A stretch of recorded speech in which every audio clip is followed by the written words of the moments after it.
Pandian store சீரியலில் அடுத்த வரை எபிசோடில் நம்ம சரவணனுக்கு இருந்துட்டு அஞ்சலி மெசேஜ் பண்ணிக்கிட்டு இருக்காங்க. சரவணா, நீ நாளைக்கு ஃப்ரீயாக இருக்கியா? ஃப்ரீயாக இருந்தால் சொல்லு, உன் கூட பேசணும் போல் ஆசையாக இருக்குது அப்படின்ற மாதிரி சொல்கிறாங்க.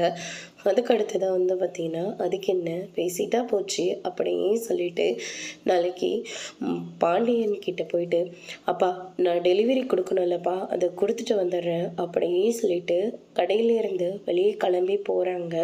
போன கையோடு பார்த்திங்கன்னா அஞ்சலியும் வர சொல்கிறாங்க. நான் இந்த மாதிரி இடத்துல டெலிவரி கொடுக்கறதுக்காக நான் வந்திருக்கேன், உன்னை நான் பார்க்கலாமா அப்படின்னு சொல்லிட்டு கேட்கவும், அதுக்கடுத்ததாக அஞ்சலி இருந்துட்டு இன்னும் கொஞ்ச நேரத்தில் நான் அந்த இடத்துல இருப்பேன் அப்படின்னு சொல்லிட்டு சொன்ன அடுத்த நிமிஷமே அஞ்சலியும் சரவணனை பார்க்கறதுக்காக வராங்க.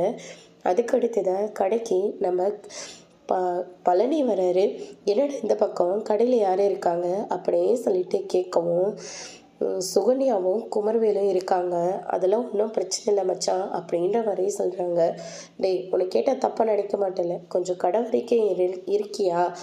ஏன்னா சரவணனும் பொருளெல்லாம் கொடுக்கறதுக்காக வெளியில் போயிருக்கான். எனக்கு கொஞ்சம் அர்ஜென்ட் மீட்டிங் இருக்குது, அதை போய் நான் சால்வ் பண்ணணும் அப்படின்ற மாதிரி சொல்கிறாங்க.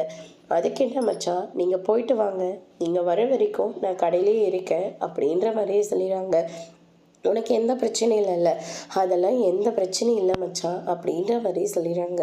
அதுக்கு அடுத்ததாக பாண்டியனும் அதே இடத்துக்கு போகிறாங்க. சரவணனையும் அஞ்சலியும் பார்க்குறாங்க. பார்த்த உடனே பயங்கரமாக ஷாக் ஆகுறாங்க. அதோட இன்னைக்கான ப்ரமோ முடிச்சிருக்காங்க. இனி பாண்டியன் ஸ்டோரில் அடுத்தடுத்து என்னெல்லாம் நடக்க போகுதுன்றதை வெயிட் பண்ணி பார்க்கலாம். தேங்க்யூ.